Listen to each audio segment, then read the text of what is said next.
Hey guys, this is 97 Lego Maniac. Be sure to check out my other social media accounts and my Patreon. Links are down below.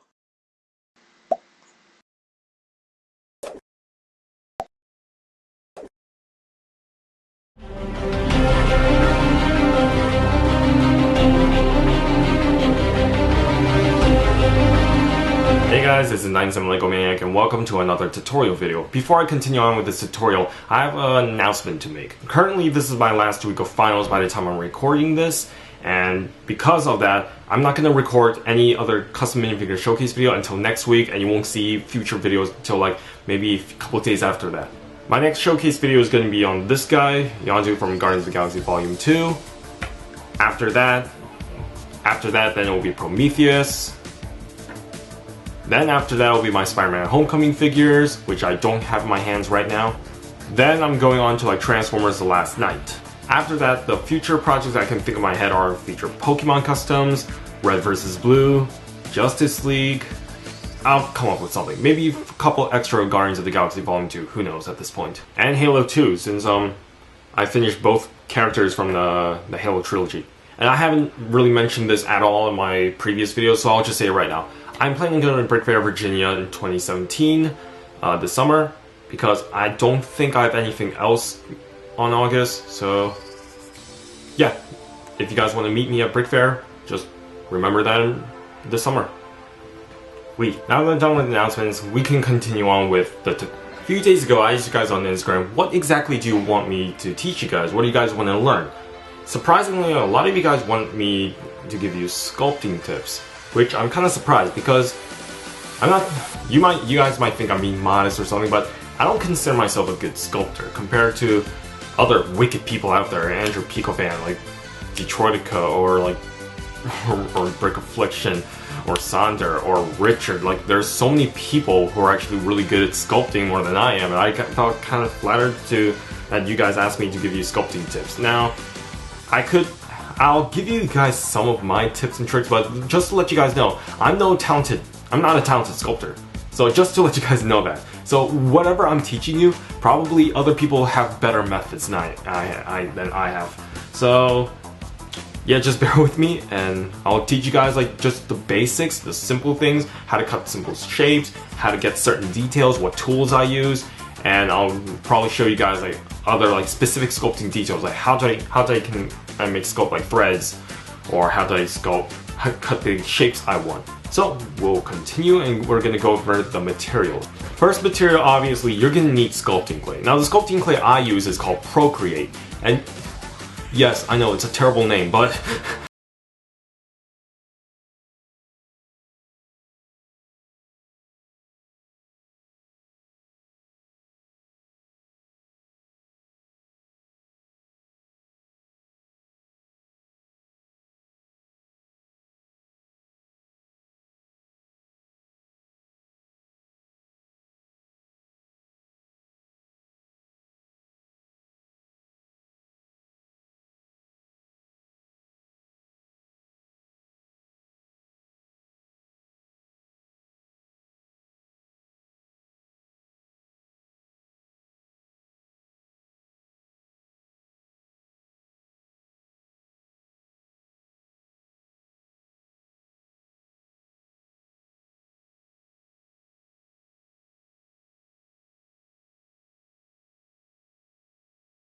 figure that my friend Detroitica made, and I'm gonna plan on finishing the rest. So this is what Procreate looks like before it's painted. So here's a good look at that. The gray stuff is what it is when it's fully dried. And I'm gonna teach you guys how can you, I guess, sort of sculpt like this. Just like pretty much just get a general shape. Now you might think people like. Now you might think that people use like wicked, insane sculpting tools to get something like this. Not really. It's actually not as complicated as you think. Generally, the sculpting tool that I use is this, the X-Acto knife. Now these things can be pretty dangerous because if I know anything from my human factors class in my industrial design course, most injuries come from non-power tools such as knives and stuff. So be very careful with X-Acto knife. I can't tell you how many times I cut myself with this thing. But of course, sometimes like X-Acto knives will like break or it'll get dull over time, which is why I always have like spares. So I have like fresh new set of blades, so I can cut myself more. The next tool you would generally use to sculpt is a toothpick. So I have like a bunch of toothpicks here. I use these things all the time when I want to make like dots and stuff. So such as, for example, you see on this Bane figure, you see all these like on those dot imprints. That's all with a toothpick. And not just that, you can use toothpicks to kind of make like general indents and shapes. And I'll show you guys what I mean. Honestly, you could just do the exact same thing with your X-Acto knife, because you have the pointy tip. You can do the same exact thing. Now there are some people who use like insane sculpting tools, or those aren't really that necessary to have. Like my friend Tanner, who sculpted this Bane. The sculpting tool that he used is this little tiny metal bar, and he used like old dental tools. You can use old dental tools to make nice imprints and make like nice like shapes with it. So you don't need to buy an expensive set of different types of sculpting tools that you generally see artists tend to have. You don't need those. Just a simple X-Acto knife, toothpick, or dental tools are perfectly fine. Sculpting is actually no different than painting. Just like paint, you paint layers and layers and layers on top. You start with the base color, then you'll work your way with the details, and you make a mistake on one detail, you can always just go over that and just start again on top of it. Sculpting is almost like the same thing.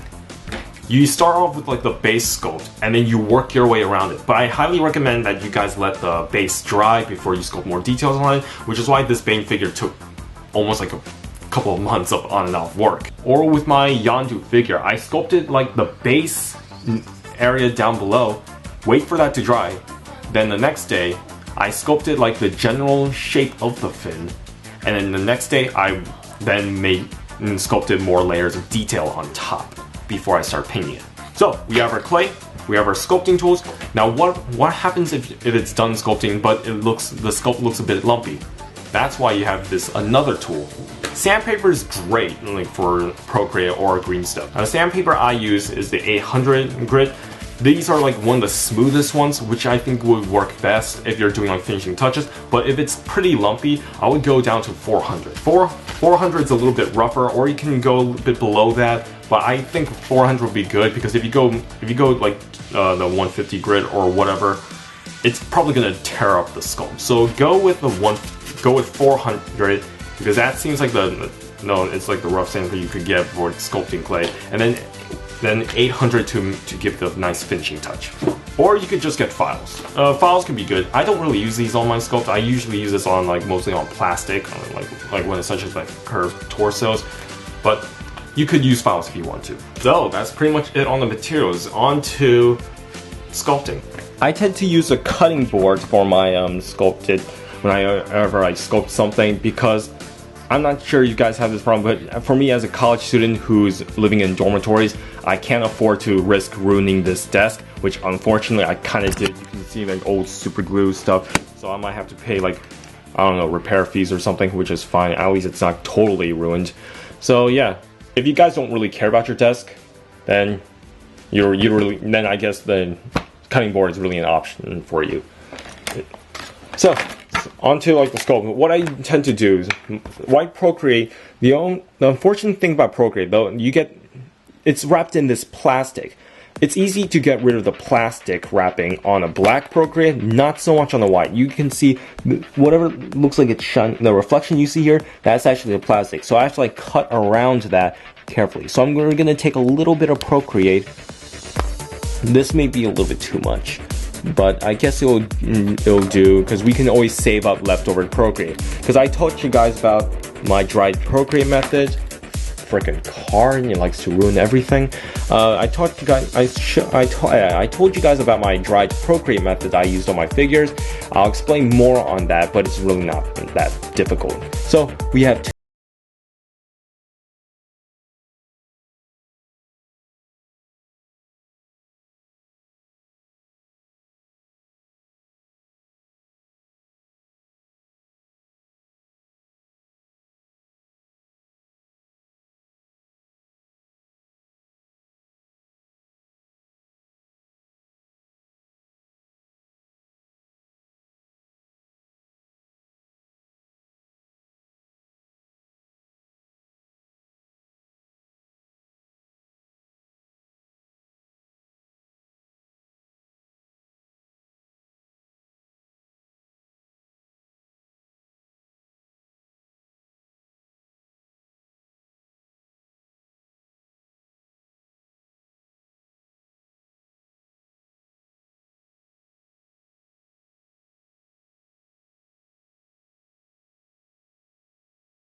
should be done.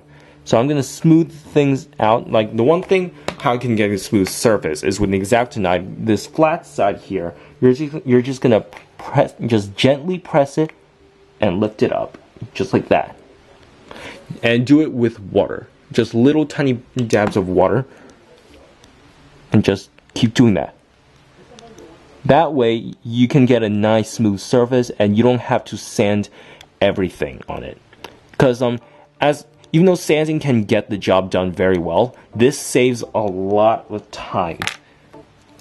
So if you guys can see here, the camera will focus. It should be a nice smooth surface, like no fingerprints, nothing.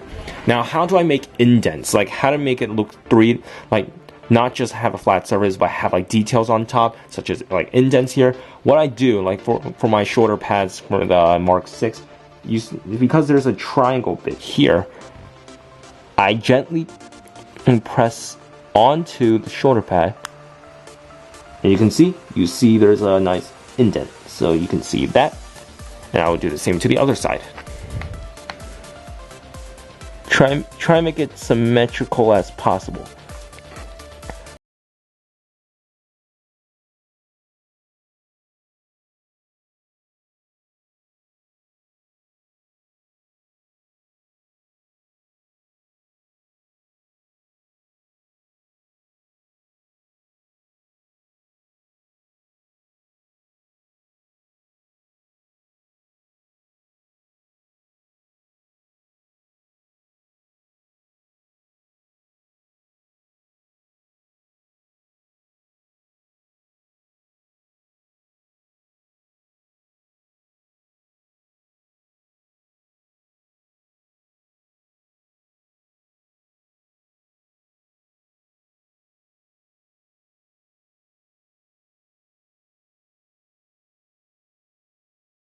Sculpt and then just release it.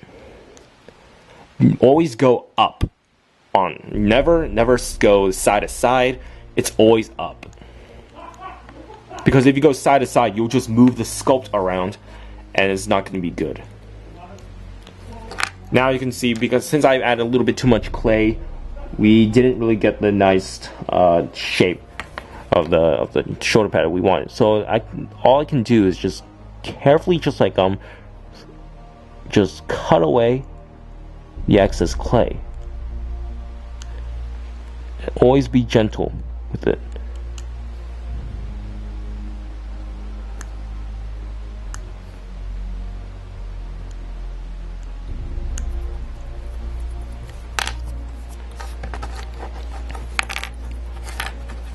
And my other tip for you guys, whenever you're sculpting onto a figure, like you're sculpting body armor, do this.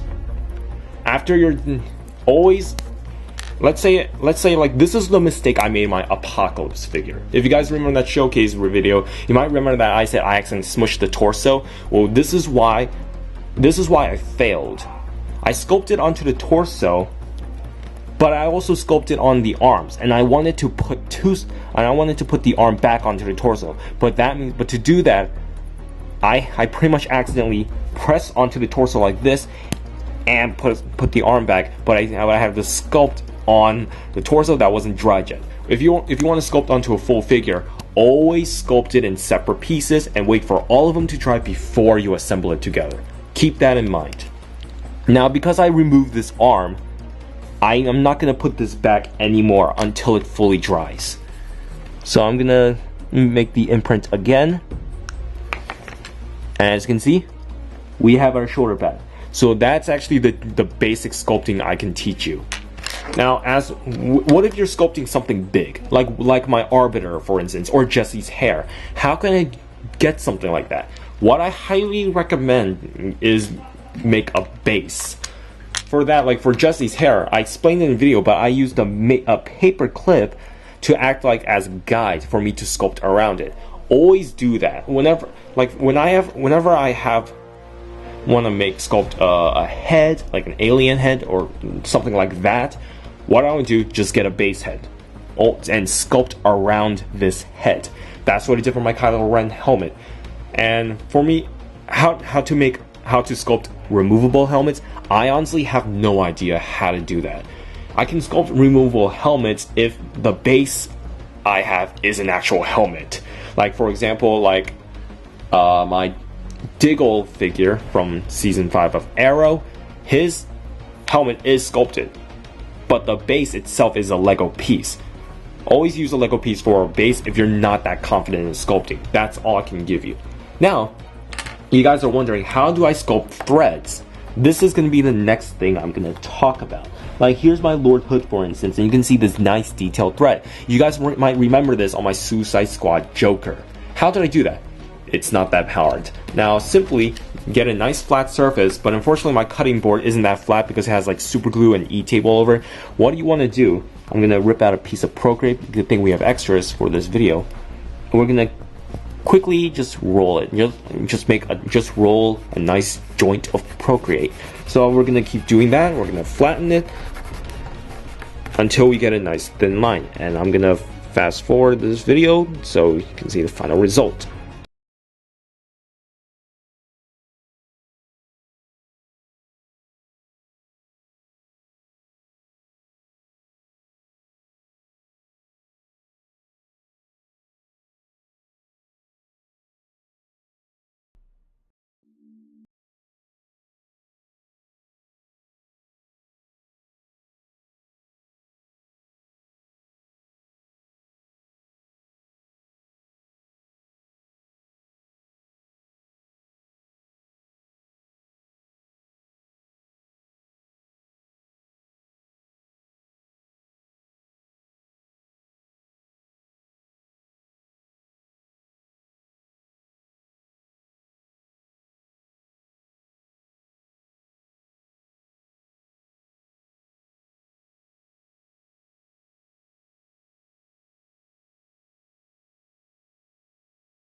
Couple of hours. So I gave you guys a general idea how to sculpt general shapes, how to make like creative uses with the X-Acto knife. Now, what do you do with toothpicks?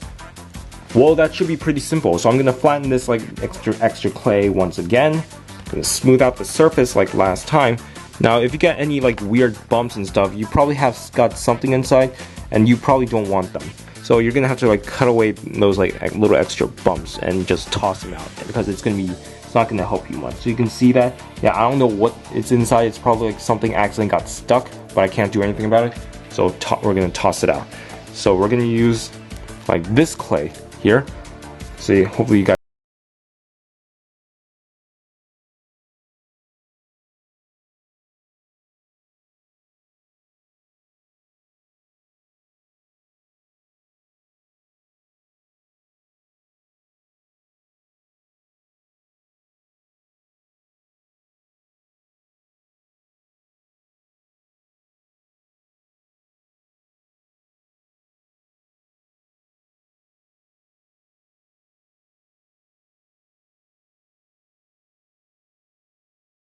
That should be self-explanatory. Next, you guys are probably wondering, how do I sculpt gloves? Like glove tops. It's really not that hard. What you really want to do, for example, first of all, you get hands, such as this. Get an X-Acto knife and start carving out like little, and start make like little scratch marks on the wrist area. Now the reason you would do that is because when you create these like little tiny scratch marks, when you push the clay onto the hands, the clay will fill in those holes. Doing that, it will make a secure grip.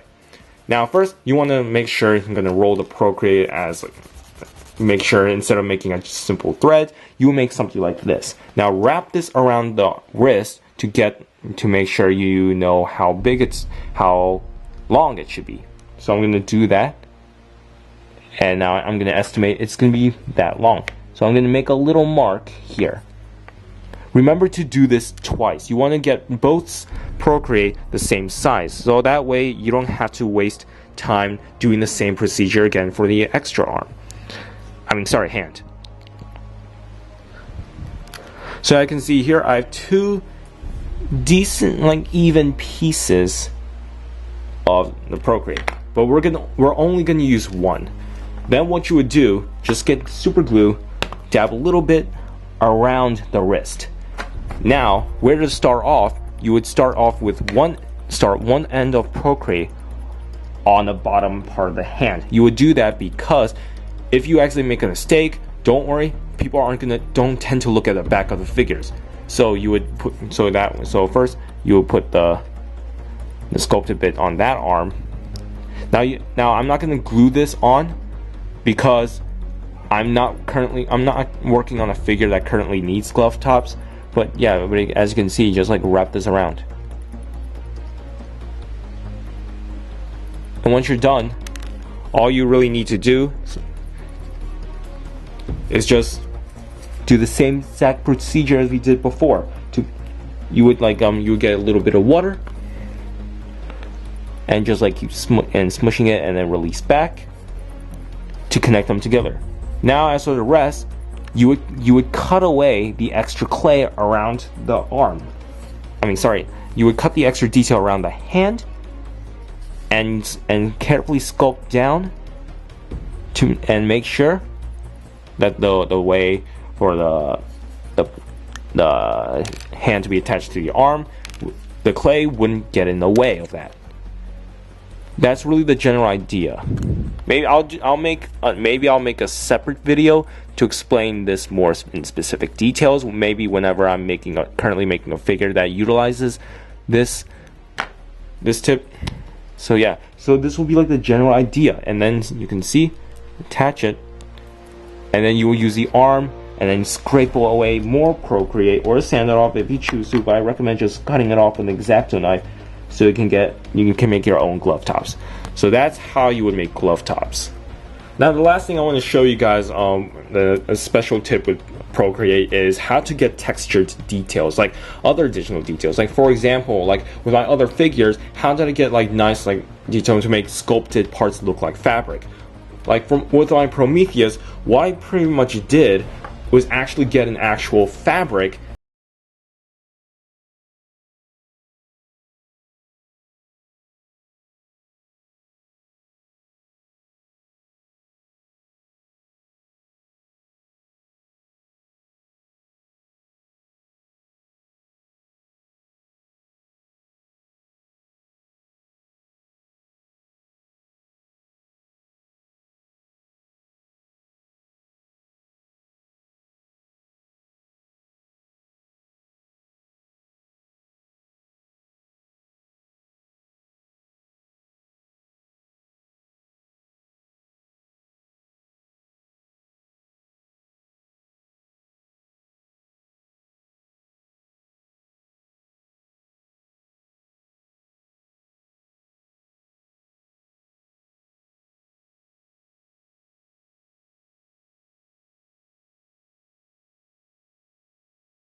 but as you can see, that's what happens when you use X-Acto knife to create almost a fabric pattern.